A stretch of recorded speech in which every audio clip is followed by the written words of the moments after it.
This week, our guest lecturer is the famous horror writer Stephen King. One of the most prolific popular writers working today, King knows that writing is not just a hobby, a chore, or a task. It is a way of life, a way of seeing, a way of thinking, and a way of relating to the world.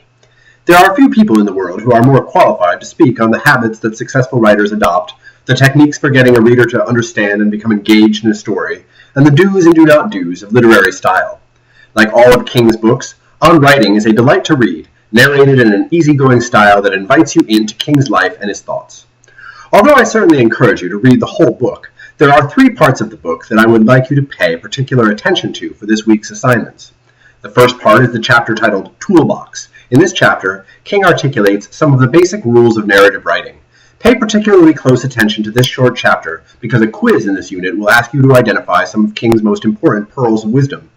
The second part of the book that I want you to pay close attention to is the final chapter on Living, a postscript, in which King describes his experience of having been hit by a van.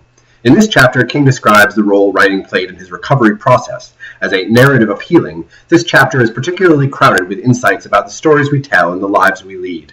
This week's discussion question invites you to unpack the significance of King's experiences as they relate to the themes of this class.